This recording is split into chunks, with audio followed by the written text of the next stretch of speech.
Well, most of my work revolved around the English disease, flagellation, and when I made films, I started, it was probably the same subject matter, although a lot of course, wasn't all spanking and so forth, like this photograph, for example, was a typical scenario that I created on film, photograph and in drawings. And I did rather well, and I became very, very rich at an early age.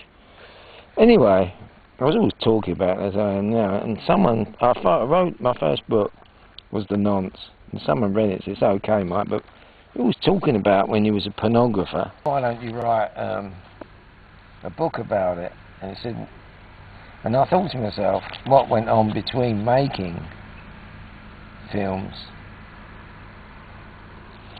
erotic film, explicit, containing lots of explicit section imagery, was more interesting than the films themselves. I'll read you a bit of the book now. I was having lunch with Fat Bill in the Toscana one day, and he was eating cream cakes, which he loved, and could not resist despite his obesity. "Mickey, how would you like to get a clean record?" he asked. "A clean record? I would love it," I replied, laughing in disbelief. "Well, how would that be possible?" I asked. "Remember what I told you. Everything is possible with money." I was surprised, realising that his proposition was serious. "How is it possible?" I asked.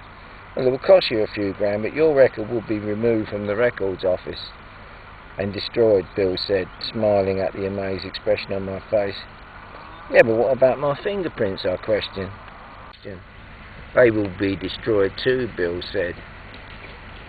"And if a copper who has nicked me in the past recognises me?" Bill laughed. His face smeared with cream reminded me of Billy Bunter again. "You could not prove it because all copies of your record and fingerprints would have been destroyed. I have had it done, and so have Brian and Ben. I mean, keep stum and don't ever mention it." Bill smiled, wiping the cream off his face with a serviette. "I will see about yours and find out how much the guy wants, okay?" "Right, Bill," I said, excited by the fact that I could become a respectable person again. Now that I had money, I was ashamed of the sins of my youth. It did not sound very nice, shop breaking, house breaking, and taking and driving away. I was a company director now, I'm proud of it. "What did you do to get a record, Bill?" I asked, and pouring him a glass of Sicilian red, that water the only of the restaurant called Mafia wine. "We were all jewel thieves," he said, a look of excitement lighting up his face. His black eyes reduced to little black currants, dancing in merriment, attentively nodding my approval as I wanted to hear about his adventures. "Brian is a jeweller, and we used to visit jewellery shops in Switzerland and other places on the continent, Austria, France. We would take a photo of a piece of ring in the window, and Brian would make up a gold shank, and he would mount a zircon instead of a diamond, and we would do a switch." His face was excited as he reminisced, and I just listened.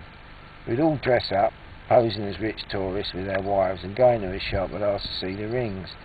Then we would palm the real one and give the moody one back to the shopkeeper. It was funny to see him putting the moody one back in the window. That is where we got the money to buy the shop. It was the Kenny Lynch Record Centre before we got hold of it," Bill told me. I made a collection of films satirising the upper classes called the Videx collection. I mean, most of these were, quite a few of these, the late ones I made were satirising the upper classes. The Glass Table Orgy, Lady Victoria's Training, The Officer's Ladies, Rich and Randy series. All these were pure satire. And they caused an uproar in the BBFC. And they wouldn't give me certificates, wouldn't even give me R18 certificates for these films. And I paid all that money up front, £10, I think it was £10 an hour, and then plus VAT, non-returnable. I put 5 films in at that, so much a minute, £11 a minute or something like that, and I lost all that money. I mean, as a filmmaker, I feel I should be able to sell my films by mail order to the public of England and possibly United Kingdom if it's still exists. In 1983 I went to Cannes on the British Trade Exhibition, and I was the only, there was 90 different stands at Cannes, and all selling adult entertainment, but I was the only British person there selling hardcore, what they called hardcore, which meant explicit sexual imagery. BBC were there, or other people. Anyway, I was interviewed by the press, Hollywood Reporter, Daily Telegraph, etc., and I got a few £1 million worth of orders. Well, when I got back to Britain with Thatcher's gold, I was arrested, and that really, and after a while, even though I produced quite a few films, in the end they took me out. The state took me out. I made, while I made films, I was making political satire, satirising the upper classes and their excesses and their sexual predilections. The Officer's Ladies was the title of one of my films, and as I said, I already handled the disease anglais, which is the middle class disease of spanking, and then I moved into the SM scenarios. Maybe someone with a younger mind could sort of lighten our lines a little bit more. What have you got in mind? Oh, my lady, I've got some dusting to do. Have you been standing there all this time? Yes, Well, come in, stop flitting around. Hurry up. We've got some visitors coming.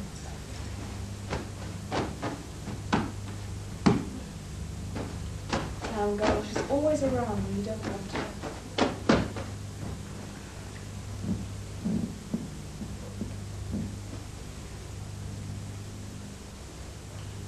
Hand me my gin, will you, young lady? No vodka left. James Bean's vodka, you know. What was I going to have? Port? Wasn't there anyway. Whatever it was. Do with. That'll do. Thank you. So that's it, ladies and gentlemen. I think anyone that starts to get interested and hears about this book will be interested in it and want to read it. Yeah, the first book I ever wrote was called The Nonce. It was based on my experiences in prison, and it took me some time before I could write about my experiences being convicted of murder at the Old Bailey, and being wrongfully convicted of a crime I didn't commit. I made lots of money making films, and I wrote all. Someone said to me after reading my first fictional book, and I said, "Why don't you write about when you was a pornographer?" Because I was always talking about it, talking about the extraordinary experiences I'd had in being convicted of a crime I didn't commit, a hitman being put on a contract to kill me, and I wanted to get it out of my system. So anyway, I ended up writing this book,